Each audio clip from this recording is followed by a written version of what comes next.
Hey everyone, I'm here with Ashley DeLuca, an email marketing specialist out of Ohio. Hey Ashley, how are you? Good. How are you? I'm doing good today. It's a nice rainy day here in Groton. Do you want to tell us a little bit about yourself? Yeah, definitely. So my name is Ashley DeLuca. I help creative entrepreneurs turn their subscribers into buyers. I am a mama to a 1-year-old. I have 2 dogs. I am married and I live on 9 acres of land in a really small town called Londonderry, Ohio. Wow, nice. How's that out there living in 9 acres? Like wild life? Oh, definitely. Yeah. So we're not farmers by any means. So let me clarify that. We actually both grew up in the city. And so we actually just have like a driveway and a house on our property. And then the rest is just wild. And we have like a large field behind a hill. And I love it's basically like our little oasis. It's like our own little spot. And I absolutely love it. I love that. How long have you been married for? 3 years. Nice, nice. Almost. Yep. Well, happy early anniversary. Thank you. So, as we talked about this, the Essential Creative Community, it's a series, like we have a whole collection of creatives that come. And one of the areas I like to focus on is business, Yep. family, community, and then faith as well. And so when I thought of you, I was thinking about from the business side, like you do the email marketing. And that is an area so many people have misconceptions about, or they like, oh, I don't really need an email list, especially with it being a blogging community. So Yep. talk to us a bit about some of the things that you'd love to share, some of the things you hear, I'm sure, with why they don't need it and why they do.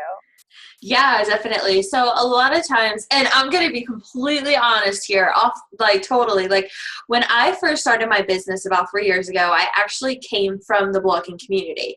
I self-taught myself how to build websites from library books, and the whole purpose was for a blog. I blogged forever. I blogged throughout college, and then eventually when I got into my corporate career, I was like, oh my gosh, I learned how to build these websites. I need to just go all in and do it for other people and like make money from it. And so basically, when I first dove in and started to learn about like having a business, people were somewhat talking about email lists, but it wasn't like where I was in the blogging community, it wasn't big. More people were like, OMG, like people commented on stuff. Like that was the biggest thing, was comments when I was in it. And so what ended up happening is I discovered it in Facebook groups and everybody was talking about it like, oh my gosh, it's so important. I was like, this is so silly. I want comments. Like, come comment on my stuff. And the thing is that I did not realize the potential that email marketing had whatsoever. I am so upset that I didn't start it sooner by all means. Because I mean, literally at the end of the day, like, someone could stumble across your site. Nowadays it's from Pinterest, right?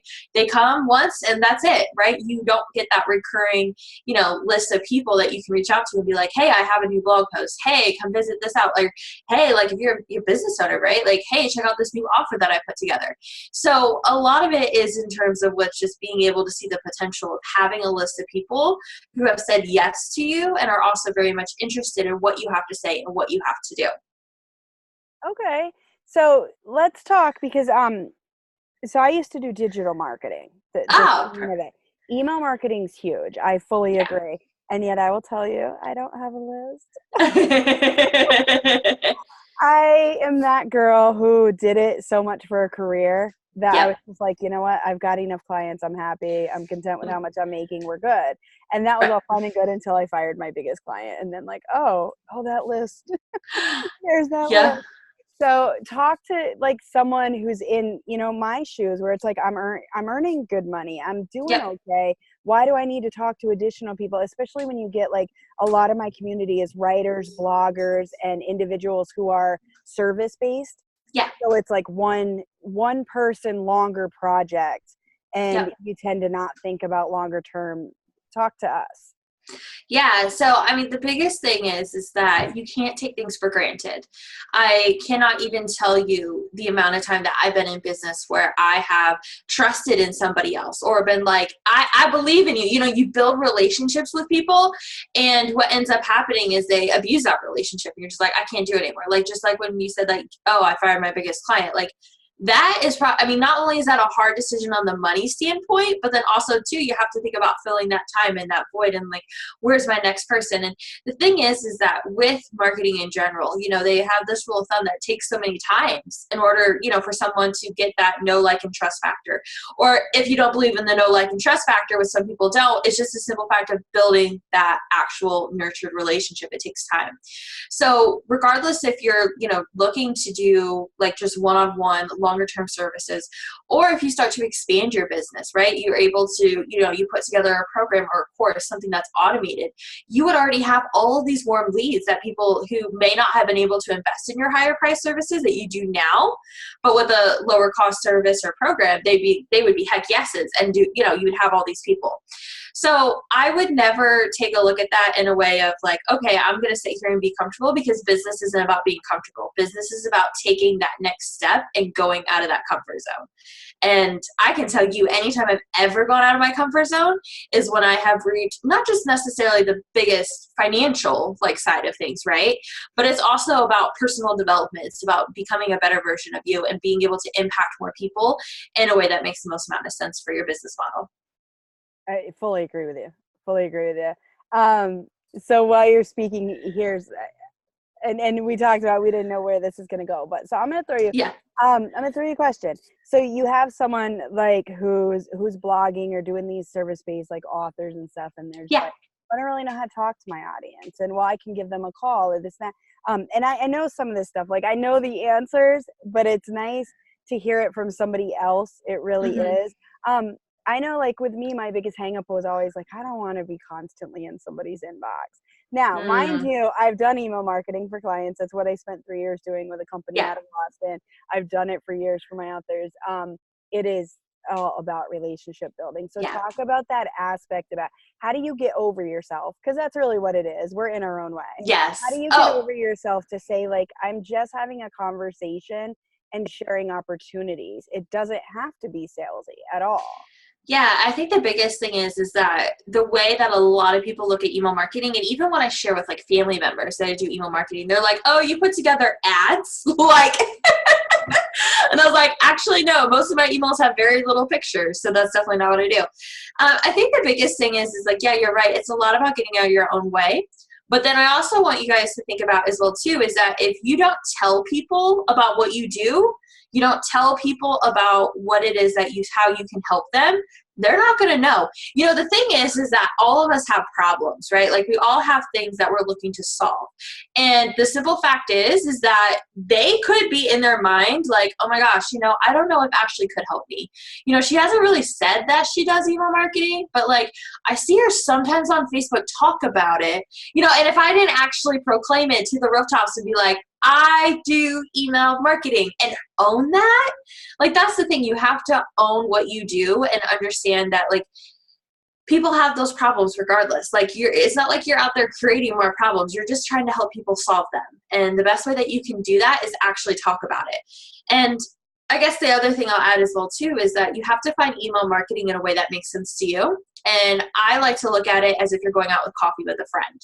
And so when you kind of go through that process, you know, you start off with like, hey, hello, how are you? It's nice to meet you. And then, you know, you go through the whole thing of like, okay, cool. So that's part one. Part two is like, okay, so what is it that you do for a living, right? Like when you think about like, if you're like going on a blind date with somebody, you're like, those are questions you ask.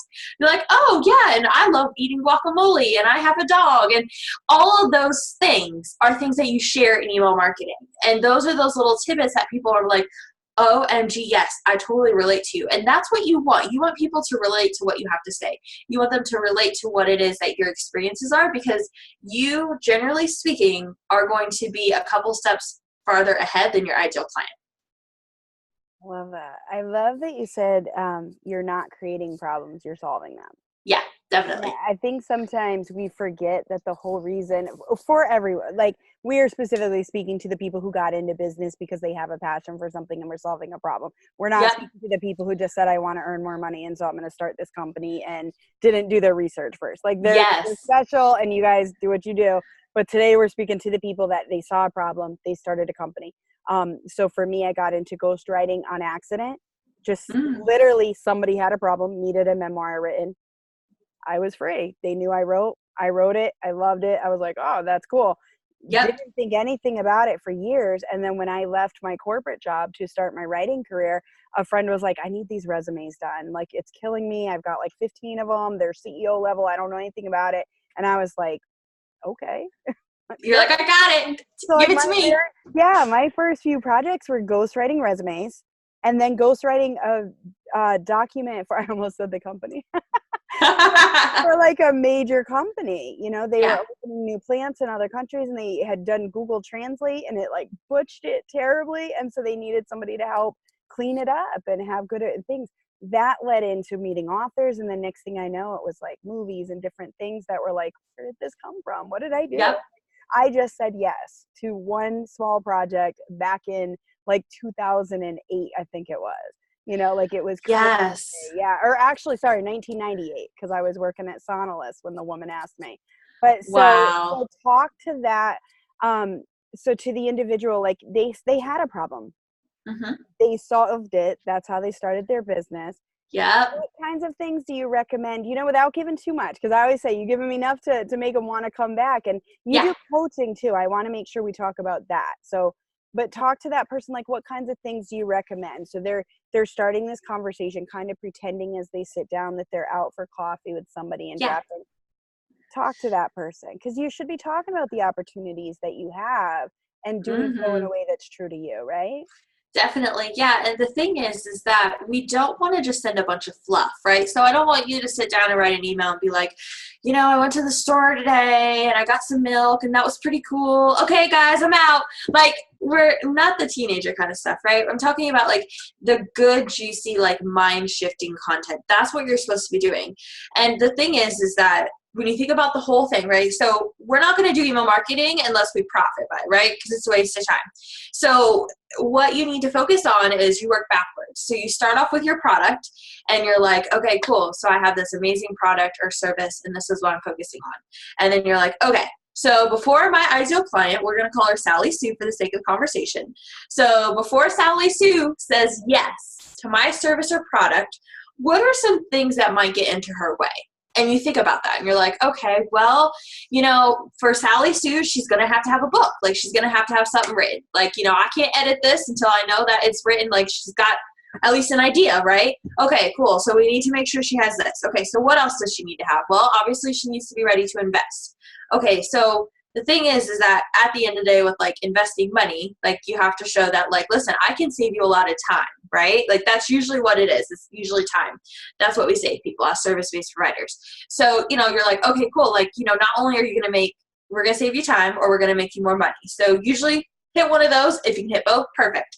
And then from there, you just think about other things that might get into their way. That's more mindset based. Now, I will say I'm not super woo-woo. Like I don't fall underneath that category whatsoever.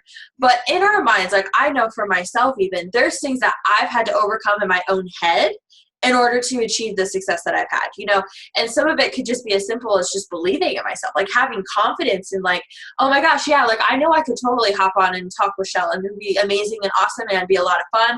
And I'm not like sitting in the corner, because like 3 years ago, I've been sitting in the corner like, oh my gosh, like biting my nails, like I don't even bite my nails, but I would have been, and just like freaking out, like, oh my gosh, like I'm going to say the wrong thing. And now I just embrace the fact, right? Like I'm like, I'm going to be quirky and I'm just going to be myself and that's like completely fine. But like that's a mindset thing that I struggle with and just as a person, right? So you focus on those types of things to outline what it is that they need to have in their mind, that, you know, you prep them for that sale. So when you get to the point of pitching that product or service, they're already like, heck yes, like I'm ready, because they already know they want to invest the money. They know what you're going to get them. They know the results, and you know how you're going to serve them. And you shared that, right? You didn't let the fear get in the way of doing that. So that's what I really focus on, honestly, with my clients, is like talking through that and like understanding their ideal client. And if you don't know who your ideal client is, which I'm assuming a lot of you do, but if you don't, that's something you have to learn. You have to be best friends with your ideal client. I think that's super important. So we covered like the service based. Some people, the opportunity is they see somebody needs to learn or they need Yep. more music. Like the gentleman I was sharing with you from Friday. He saw this struggle people were struggling with, and how Yep. badly within the church people were struggling with it. And so he creates music that not only speaks to himself but speaks to those issues. So when you Yeah. have somebody who has a product, it's still going to be the same process, right? The difference is they're going to understand. So my ideal client, so to say, my ideal purchaser, customer, is a person who is struggling with this issue. They're not sure who to talk to. I'm going to write these emails to that person, right? Or Exactly. like if it's a book or if it's a blog post you want somebody to read, where it's not necessarily saving the time, but it's going to help them with personal development. You really Yep. speak, like I think of Jack Canfield and his training where he talks about I think it's the 7 aspects of things that we make decisions based on. And it was like Yep. needs, time, money, resources. Like, I Yep. don't know them all. Sorry, Jack. Ah! My coach is trained by him, so I don't have to know all the stuff. But, Yep. I think of it like speaking to those different emotions and everything, like making sure you're Yes. fulfilling one of those needs, even if it's not that we're saving time, right? Right. Yeah. And I mean, obviously, like if you're talking about like home decor, right? Like, and it's one of those things where, yeah, you may not be technically, you think saving them time, but realistically you are, right? Because I don't have to go to TJ Maxx and look and be like, oh my gosh, does this plant match this vase? I honestly don't know. But like if you already created this visual and you explained to me, okay, here's how you know, this might be silly, but like this is how you know this plant and this vase go together. That's something that you could talk about, and that saves me mental time and energy. And it's just those little things that and this is something I've had to learn too, is that like, the little things that you do where you think like, oh yeah, like this blog post is really silly. Like some people would know that. Not everybody knows everything. Like I definitely don't know much about home decor whatsoever. So like if you have a home decor blog, I would eat that up because I'm just like, oh my gosh, I don't even know. Like I definitely try, but like I'm no expert in it. And you just have to realize and understand that like at the end of the day, you are saving somebody some type of something at the end of the day. Yeah, I love that. Or even educating them, which Yeah. saves them having to go do it themselves. So that's a great point. Also, I think you touched on something, even though you were coming from a different angle, is like we sometimes dismiss things we do. We Yes. don't realize it. And so let me rewind for a little bit. So speaking to the audience out there who's watching this, I met Ashley through Simply Business, which is a group that her and Diana Mundowski, and sorry if I said that last name wrong, Oh. the graphic designers created together. I found Diana through Instagram. We became Instagram friends, followers. She invited me to the group. Sorry, need coffee today. Invited me to the group, and you guys have been phenomenal. Like I'm still catching up from when I first joined on videos. So I think about something like in the beginning, you guys would do like really short videos. Yep. There would be like little 3-minute videos and stuff. And sometimes I know even with blogs, like I'll just share something where I'm like, oh, that was a good Instagram post. Let me share it on the blog and add a couple things. And I'll think like, man, did I just do that just to have content today? And that will turn out to be one of the most impactful posts, like in terms of I'll get an email from somebody of like, oh my gosh, like that post really helped me. That Yeah. really helped me in this area. And you're just like, oh man, but it was so silly. Or, oh, well, I knew that so well, like you with email Yep. marketing, you know it so well. And even though I've worked in that space, I learned so much from you because it's stuff I worked from a B2B total, like up here level, not Yep. the individual solopreneur level, Exactly. and on a B2B small business, medium-sized business, you don't think the same because you're marketing a company versus your own Exactly. service, so it's a whole lot different to be like, I'm Shell, I'm a ghostwriter and a voice discovery coach. Would you like to buy me? And it's like, but that's not what I'm saying. You're buying my personality and my talents, but it's not me. I mean, you do Yep. get my service in that area. And so I really like what you said there about not dismissing the small things and really Yeah. remembering that what you know so well, somebody else that, like I can rattle off presses that I would not go anywhere near. And then I meet a friend and they're like, oh, I just published with, and I'm like, oh, I need to market. Because it's like, at least pick up the phone and call and ask before going. And so I like also what you said earlier about proclaiming from the top. Yep. So talk a bit. how did you get into this? Like, tell us a bit about, you know, because there's someone out there who's going to be watching who's just like, well, I don't have the courage to go from corporate developing websites to, okay, how do I do this on my own? So how did Yeah. you make that jump? What was that process like for you? Oh boy. So basically it really started off, I actually went to Panera with my best friend. Her name is Cece, and she and I sat down and I was in between positions at that point. I was just ending one, going into another. And I was like, like I'm just still not fulfilled. I came from a small town and I thought, man, if I just I ended up moving to Columbus, and I was like, man, like I'm going to get to a big city. It's going to be nice. It's going to be fun. There's always to do, and I'm gonna have this amazing career by this corporate, and like they're gonna give me lunch every day, like all these things where you're just like, oh, it's gonna be so cool and amazing. Obviously I was like, I'm still young 20s, I'm 24, but really young 20s, like just turning 20. I was like, star eyes, like no, you can't like change my mind kind of thing, right? So what ended up happening is I just found myself in a place where I was like, I'm just not fulfilled. I'm an Enneagram 3. I'm extremely, extremely passionate about literally on both levels. So I can be extremely happy, passionate, and then I can also be like super angry, passionate, both ways. And so, I kept finding myself in the middle of like, oh my gosh, this doesn't make sense. I did a lot of like customer service for some companies. And I was like, this like, cause you gotta start from the bottom to get to the top. Right. Yeah. And it just didn't make sense like whatsoever. I was like, why are we doing it this way? This doesn't make any sense. And, you give feedback and it would fall on deaf ears. And so when we were sitting at Panera, I was like, like there has to be something more. Like, why is it that I can't do what I want to do right now? Like, that's what I don't understand. And I kept saying, she's like, well, you just start your own business. And I was like, oh, okay. So then literally we went there and I sat down and I was like, all right, I literally started my website. I had my husband create my first logo. It was called Blank Slate Media Consulting. And it was one of those things where I was just like, oh my gosh, okay, we're doing it. Did websites, did social media. And then basically as my business evolved, I realized that I wanted to be my own self. I was tired of sitting behind a business name when people were hiring me because of who I was and what results I could provide them. So, obviously for some people, like having a business name works well for them. That works really well for Diana. She's with Simply Be Design. And so for her, it works great. For me, I was like, no, I want to be in the front, and not because like, for any terrible reasons. It just made more sense like when people were referring me. And so I originally stepped out, I did web design, and then I realized that email marketing is really where my heart was at because of the fact that design has definitely become something completely different from when I started. And not only that, but with email marketing alone, it's really that writing and that relationship. But then it still has like the tech side of things. So between those two spots, I knew that that's where I needed to be. And it took a lot of courage. Especially considering late last year, I was like, listen, I'm not doing any more websites. Like, I'm done. Like, I'm going to finish the projects I have on my plate. If you want to work specifically with me, it's going to have to be in this way. And that was scary. That was so, so scary. And my husband was like, oh my gosh, what are you doing?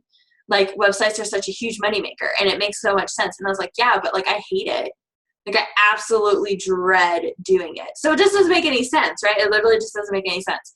And so, I was like, I'm still passionate about what I got on my plate. I'm going to finish it up. It's going to be amazing and beautiful and all the things. But after that, I know that I need to take this step out. And it was scary. Like I said, it's so, so scary. But it's been so worth it. It's so fulfilling. Yeah, I didn't know that about you. Like, I didn't realize you had stopped doing the websites. I stopped ghostwriting as much. I only take on a couple clients per year now. And that actually, I was going to stop completely. And then I had a few people reach out who, just as I was praying over like who to work with through the year, the voice discovery coach, I was like, well, they don't really need voice discovery coaching. What they need is more ghostwriting, but they need the ghostwriting in a way that they don't have to keep coming back to me for every single book. I have certain people that I edit for, that you and I have talked about that. Like, there's certain people I'll edit for because I like the way they write. I like the message they're putting out. And it's just cleaning it up and doing the developmental editing. And I do that for a few people, but it was very scary back in the beginning of 2018 when I was like, I'm not just going to sit at my computer and write books under other names for anymore. Like, that's not.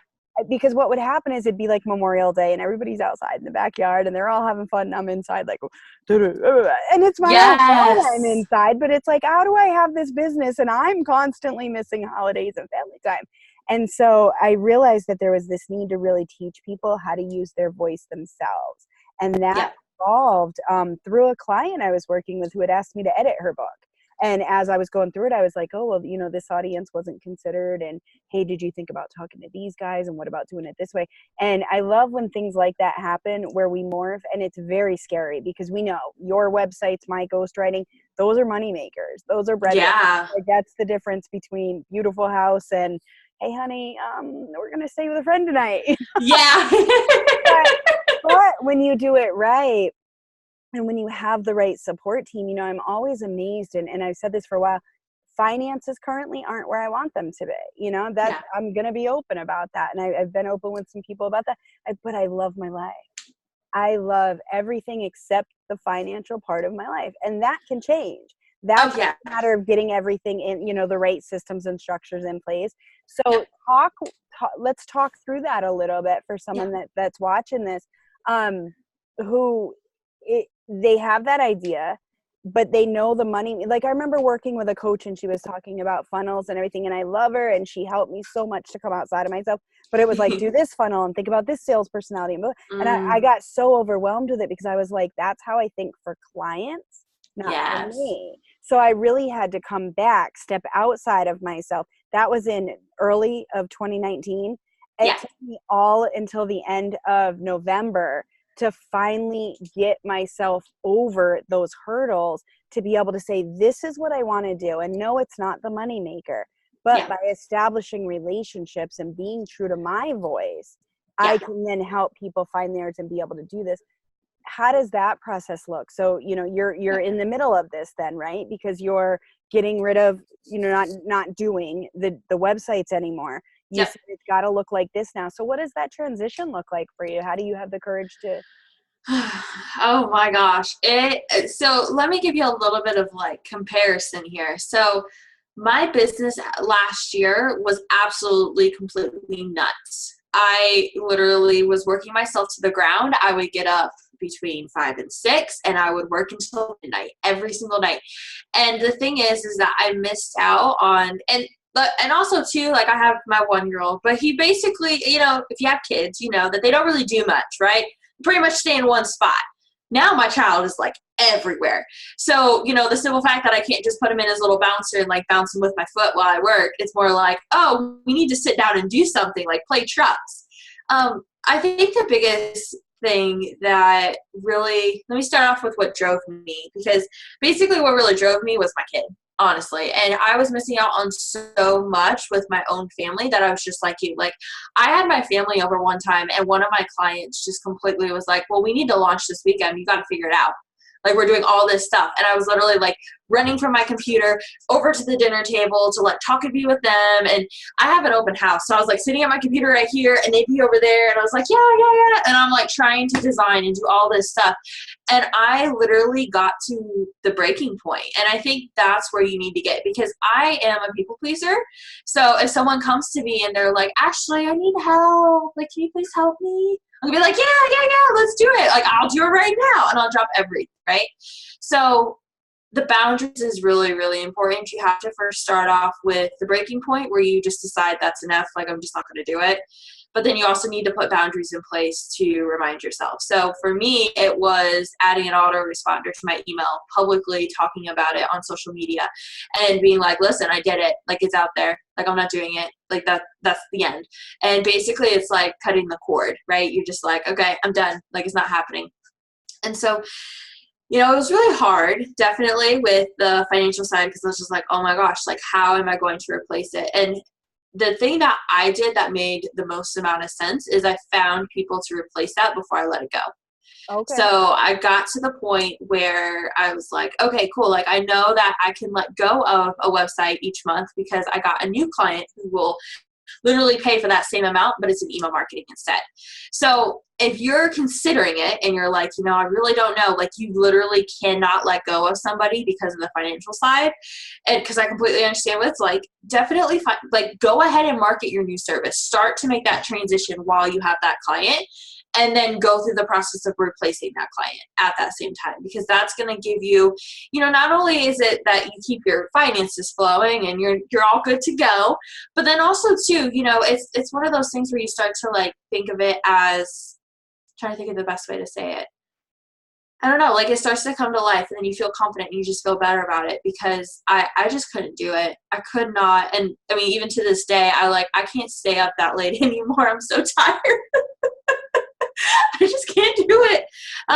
Yeah, I mean, you just have to have that breaking point, put in those boundaries, and then you just really have to focus on standing firm to that and making sure that, you really look at the why behind why you decided not to do it anymore.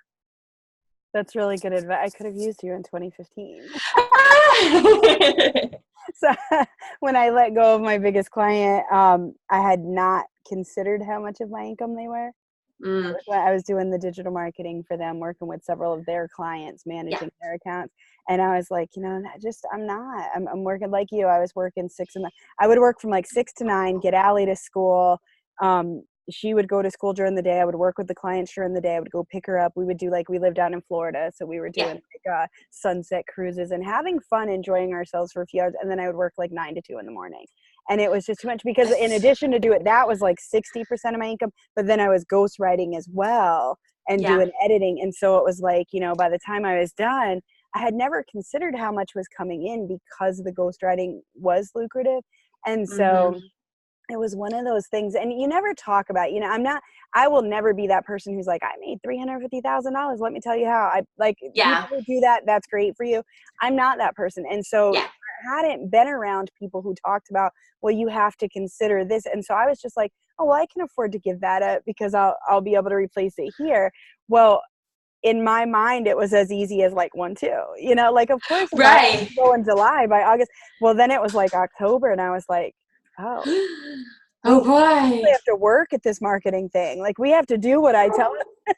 And it was it shouldn't have been mind-boggling, right? Because all day long I sat with corporations and companies and telling them, this is what you have to do to market. And then I was right. And that was it. That was my 2 worlds. So it was how did I not know? And yet sometimes we forget what we spend so much time talking. I said to somebody the other day, us coaches, there's a reason we have coaches. There's a reason psychologists have their own therapists. Everybody needs somebody helping them, because sometimes you get so in the habit of saying what you know that you forget to take in, hey, what I said was just really good. Let me remember that and apply that.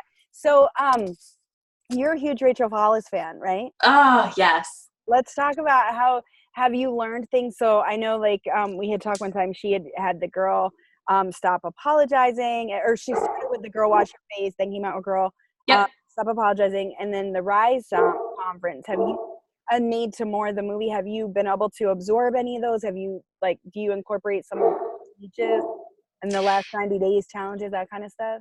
Oh my gosh, I feel like I've done all the things. So basically, so I've read Girl Wash Your Face. I read Girl Stop Apologizing. I was on the launch team for that, which was so incredibly exciting and so much fun. And honestly, just on the book side, we'll start there. So on the book side for Girl Stop Apologizing, it completely changed my life. I am such a huge go-getter already. And so basically, for me, I start off as a flame. Every morning I wake up, I have a little flame in me. And I'm like, okay, I have enough motivation to get out of bed and do the things. But then what ends up happening is okay, I'm ready to do all the things. She sets me on fire, because she's basically, in my view, she has helped pave the way so incredibly much, in terms of okay, cool, I'm going to define, I'm going to do all these amazing things. I'm just holy guacamole, that is so freaking cool. So a lot of the things that she's did are things that I have been thinking about doing, and I was like, holy guac, that's so cool.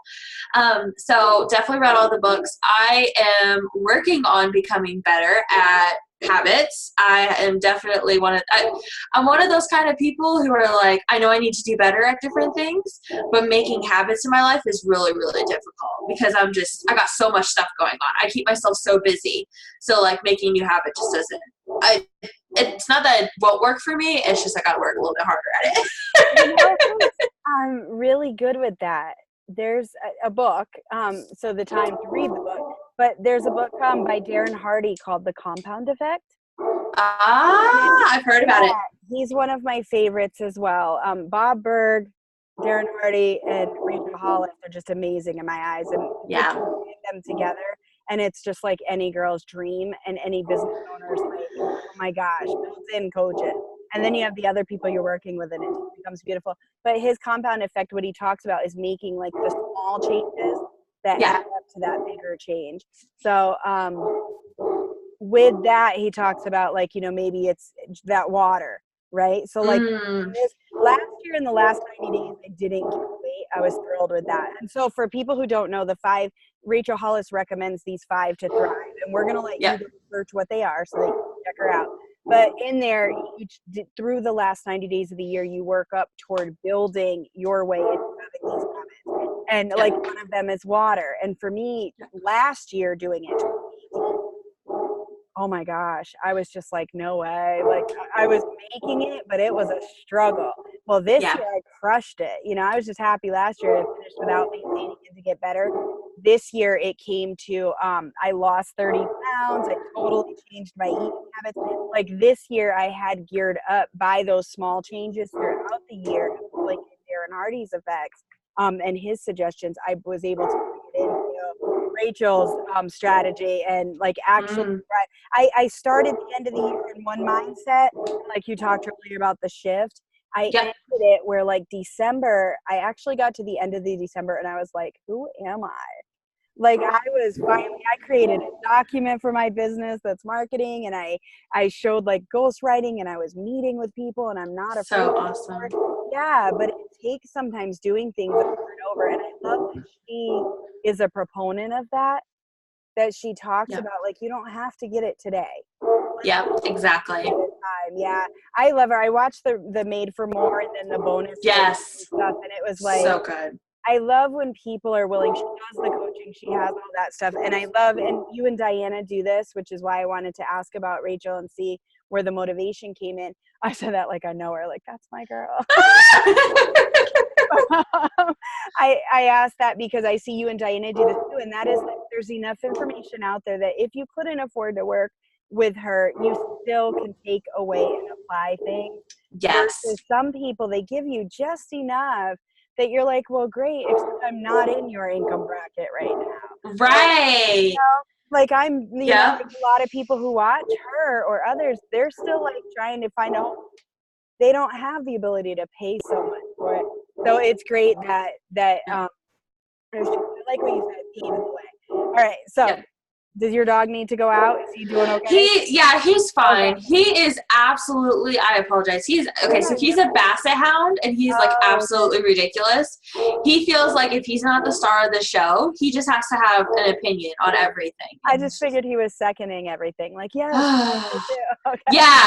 We'll say that's what he's doing, because oh my gosh. I just wanted to make sure I wasn't keeping you if he had to go out. No, you're fine. Some of your goals, because you have big goals, and so I'm that girl who's always and I can dream with my eyes wide open, and I can close, and I'm like that girl who like wakes up sometimes, and I'm like, oh, that was a dream. Like when I was married, I used to have days where I would wake up so mad at my husband, and he'd be like, I didn't do anything, and I'd be like, and I'm like, oh yeah, that was just a dream. You did, that didn't happen. And so I'm like that with big, audacious, hairy goals, like Stephen Furtick talks about, just having those just audacious things. And then I have goal setting that I do where I am big on, like, don't just make, I have the vision board, don't just make it, have goals so I can get there. And so like each side, like my vision board's above me, and I'm not a YouTube star, so I'm not at all pointing to it. But then over to my right is I have like this year's goals to get to this 5-year plan. And then over here, I have like a whole organizer that this week what I'm doing to hit those goals so that I can hit those goals and make that vision come true. So we have some pretty audacious ones. Are you willing to talk about any of them? Yeah, I'm definitely more than happy to talk about them. So Yeah, basically, so I have it right here. I have my Start Today journal that I got. I ordered it from Target. So I was like so incredibly excited. And yeah, this is something that Rachel Hollis always talks about and all the things in terms of like writing down your dreams, like every single day. So basically like a couple of mine that are more so on the top here. So I would love, well, I would not just love, but I am working towards becoming a top-ranked podcast host. That's something that's really incredibly important to me, mainly because I absolutely love talking. If you haven't figured that one out yet. And so basically for me, I just feel I tried to do YouTube, and for me, like having a podcast was just way easier for me. I could just sit and talk in my pajamas with my head, like all the things, didn't have to have the makeup and the perfect lighting, and I just talk. So yeah, that is one of my goals. I would love to also speak on stages worldwide.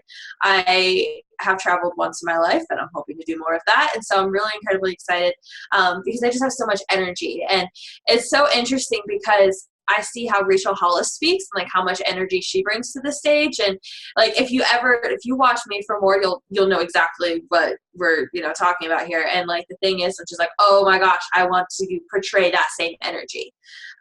So yeah, I would love to speak. I want to also focus on having my own foundation.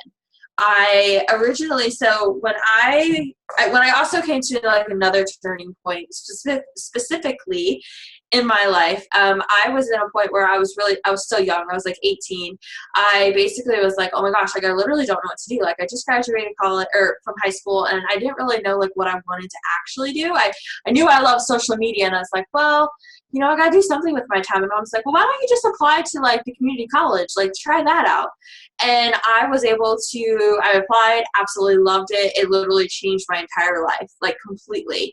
And people are like, oh, like there's like a stigma around like community colleges. You're like, oh, you need to go to a university, or you have to go to like something prestigious. And I was like, oh my gosh, like the community at a community college was phenomenal. The support that I received from the staff and like my professors and all the things was just amazing. And so I was like, I had received a scholarship while I was there on my second year that really helped me out. I was like, oh my gosh, I want to have my own scholarship, because I know how much that helped me and how it has helped me to be able to open up so many doors and opportunities. And I mean, honestly, like I worked in the alumni office underneath the alumni director, and I learned so incredibly much being a student worker. I didn't get paid much, definitely. I did not get paid much.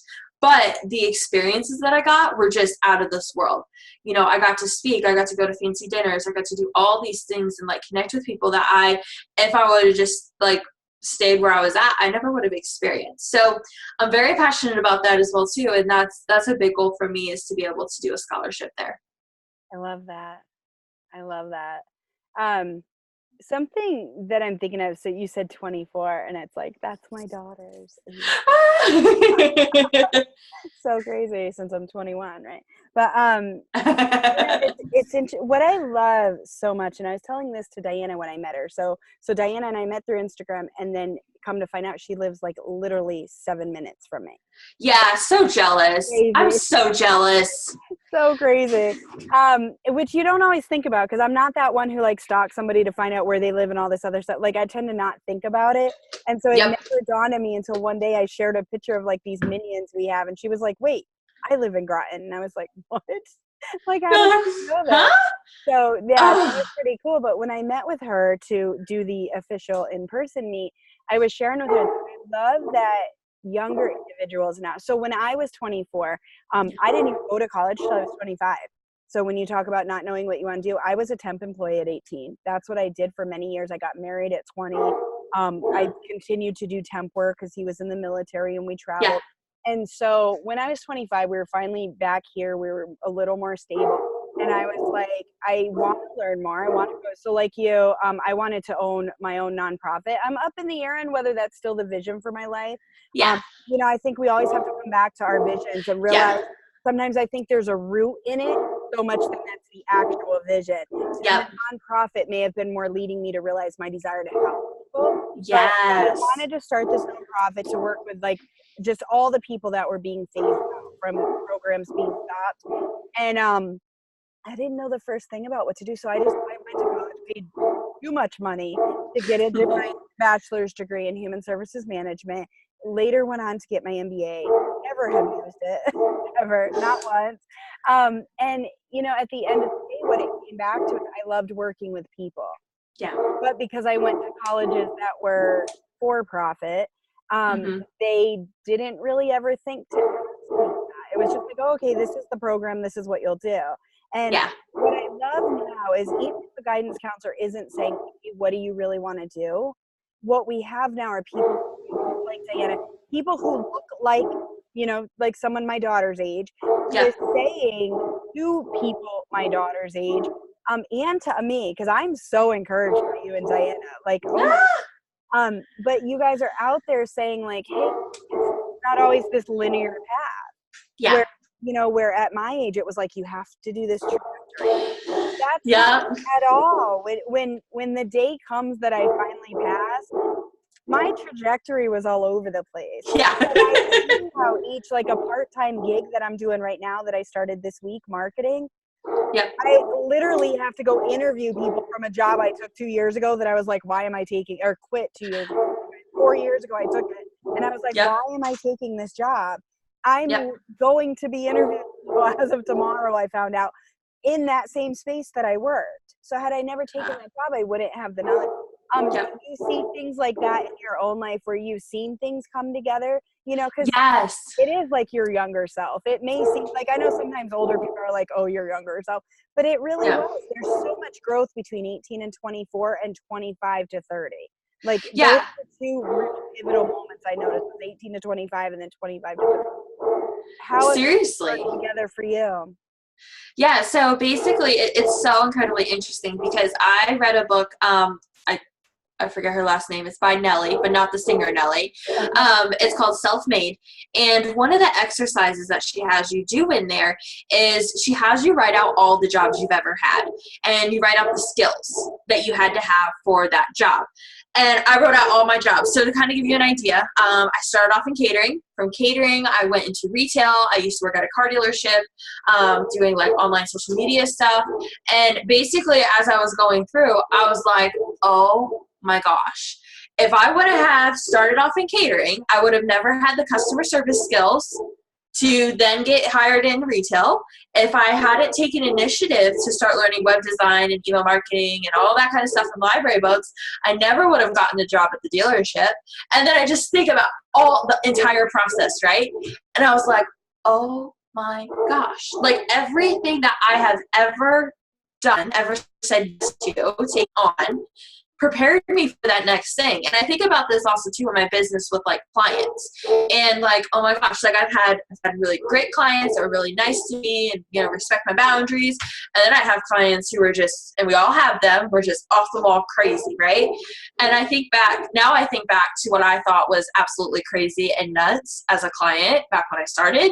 And I'm like, girl, you're going to be fine. You're going to have a lot worse. It's going to get a lot worse before, you know, you get, you know, and it comes with experience, and that experience is so invaluable in terms of with actually doing it. And a lot of times it's actually just about every single one of my jobs that I've taken, it was kind of like, all right, we're going to dive in. We're saying yes. We're going to do the things. We're going to cross our fingers and hope it goes good. And that's what we're going to do. I think that's so true. This summer when I had hurt my back, I had taken a job working at a toy store. And when I talk about like working at a toy store, like legit, like I was just a cashier. That's what I was supposed to do.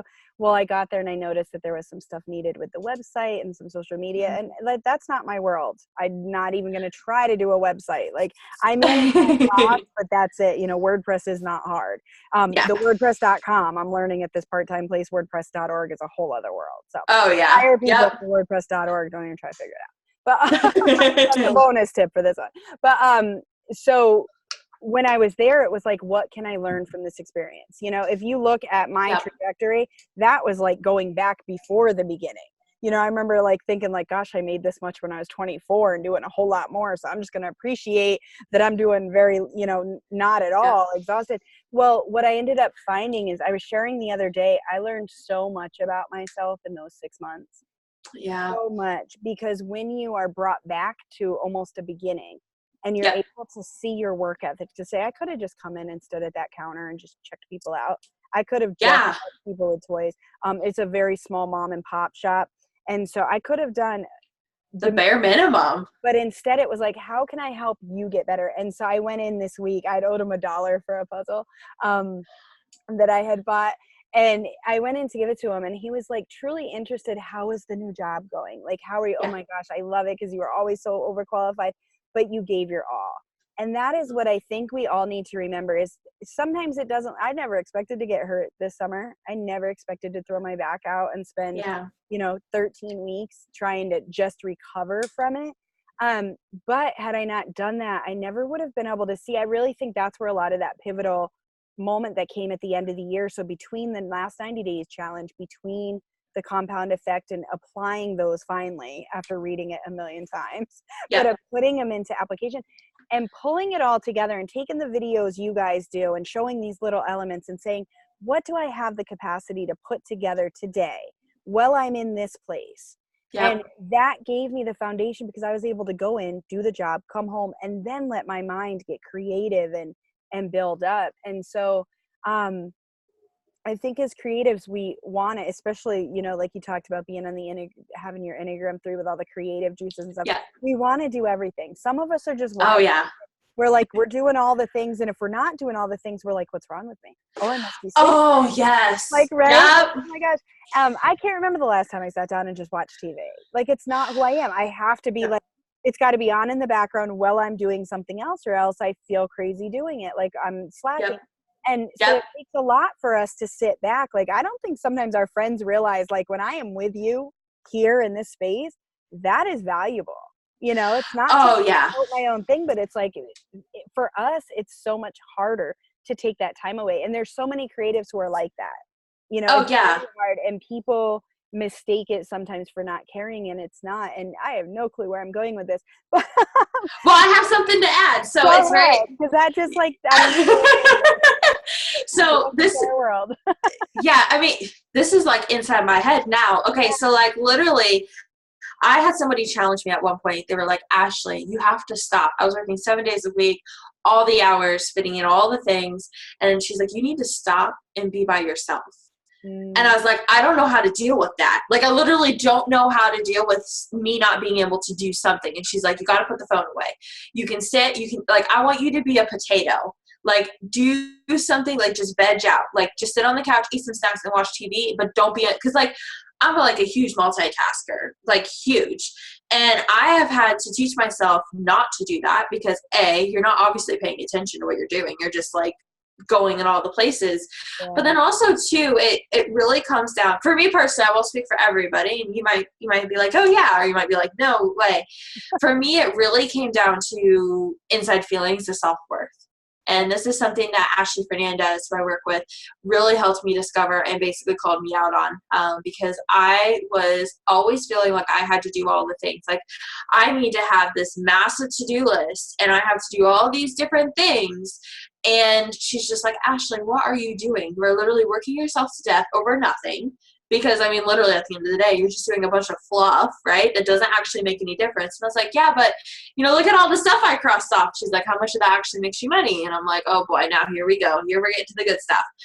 But it really did come down to the fact that I took my self-worth and attached it to how much I got done. Yes. Wasn't taking care of myself, wasn't actually doing anything that really moved the needle on my business. It literally was just like, I got 50 tasks done today, so I'm super cool. And people were like, OMG, how'd you get so much done? And I was like, because I really didn't do anything. Like, I wasn't really doing anything that made a difference in my eyes, right? Like, it didn't make a difference to my numbers. It was just a bunch of fluff work and didn't make any sense. So I think the biggest thing is that if you're struggling with feeling like, oh my gosh, I need to take on and do all the things, you need to realize and come to basically the agreement with yourself that, like, you have to realize what it is that is really important to you. Like, I, for the longest past couple months, I'm like, man, I'm gonna walk through the grocery store. Like, I don't want to have to pay the $5 fee for Kroger pickup, because that's silly. Why would I spend $5? I was like, yeah, but like, when I think about all the time that I waste in the store with a screaming child and how embarrassing that is, and then people stare at you and you're just like, oh my gosh, I don't know what to do with my kid, like all of those things. And I'm like, you know what, it's just way easier to pay the $5. And there's just some things that you have to let go and realize that you're not giving away your super mom badge, you're not giving away your awesome entrepreneur badge. All you're doing is replacing it with I'm working smarter and not harder. That's a huge Darren Hardy principle too, is like outsource the things that aren't in your zone, that aren't in your sweet spot, and then do the things that are. So you work with Ashley Fernandez. I work with Bethany Perry, and what Bethany taught us is this whole planning and blocking at like a steroids type level. And so if it's not on the calendar, it doesn't get done. And that's how because I am the all the things girl. I naturally wired that way. The way I prevent myself from doing that. So like tomorrow at 2:00, I am putting work down and I'm spending 3 hours with my girl, Erica, and we are going to have fun and we are going to enjoy, like my daughter and me and her are just going to enjoy life. And I don't know what we're doing. I don't know where we're doing it. I just know that that is her time. And so what I've had to do is really, I block it. And by blocking it, and I have spontaneous time block too. It is that anal for me. But what it allows me to do is know where I'm supposed to be, when I'm supposed to be there. And it gives me permission to have the all the things moments, because it is how I'm wired. So I don't want to deny that piece. But then at the same time, it gives me permission to just sit in my room and stare at my vision board or sit and read a book. I've been reading Shonda Rhimes' Year of Yes. And before I couldn't enjoy it because I was reading 6 other books. Where now I'm going to read this one book, then I'm going to move on to the next one, because now I'm giving myself permission to sit and truly read versus try to like sit and read 15 minutes here, 15 minutes there. It is. And it's funny how different things work. That's why I love that there's so many coaches out there, because something that works for one person may not work. And like you said, you look and be like, no, that doesn't work.